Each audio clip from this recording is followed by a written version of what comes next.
Kush bën istighfar, syfyre iftar, muin Ramazan, betet fitimtar. Bismillahirrahmanirrahim. Alhamdulillah, wassalatu wassalamu ala rasulillahi wa ba'd. Me të vërtet, pa pik dyshimi, gjithë secili prej robërve do e takoj krijuesin e tij. E që i bie, të gjithë ne do e takojmë Allahun subhanahu wa taala në ditën e gjykimit. E kush është i humburi? Kush është i mjeri? I mjeri është ai njeri i cili do e takoj Allahun subhanahu wa taala e nuk do ta gjej me të kënaqësinë e Allahut subhanahu wa taala.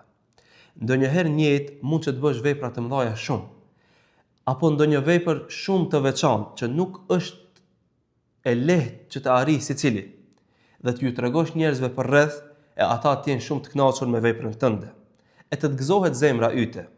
Apo ndonjëherë tjetër mund të bësh ndonjë vepër edhe më e madhe se kjo e para, dhe t'ju tregosh njerëzve për rreth, por megjithatë mos të gjesh në fytyrat e tyre atë të cilën ke paramenduar dhe ke shpresuar. Pra, ata mund të jenë të mërzitur me ty. E kush është i humburi? Kush është i gjori? Kush është i mjeri? I mjeri është ai njeri i cili të gjithë mundin e tij e jep që njerëzit që janë përreth tij të jenë të kënaqur me veprat e tij. I humbur dhe i mirë është ai njeri i cili nuk shikon që ta kënaqë krijuesin e tij, por i shikon kënaqësitë e njerëzve që ka përreth. Pra, kush është i miri? I mirë është ai njeri i cili ditën më të madhe, në ditën që më shumë ti ka nevojë për Allahun subhanahu wa taala, në ditën kur do ta takoj krijuesin e tij dhe shpreson në të, do ta takoj më të mëshirshmin, megjithatë nuk do ta gjej të kënaqur Allahun subhanahu wa taala me veprat që ka bërë ai.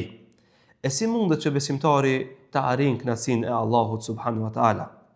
Në këtë vjetçe të fundit, në fundin e artë të këtij Ramazani, investon në adhurimet e fshehta, nga se adhurimi i fshehtë sikurse bëhet vetëm për fytyrën e Allahut subhanahu wa taala, nga se nuk ka dëshmitar tjetër pos Allahut subhanahu wa taala. Pasha Allahun. Nëse kërkon dikë më të mëshirshëm se Allahu subhanahu wa taala, ke gabuar, nga se nuk ka dikush që të jetë më i mëshirshëm se Allahu subhanahu wa taala. Andaj mos qëndro prapa kënaqësive të njerëzve, por kërko kënaqësinë dhe mëshirën e Allahut, nga se është i vetmi ai i cili mund të të bëjë dobi në ditën kur do të takosh atë. Assalamu alaikum.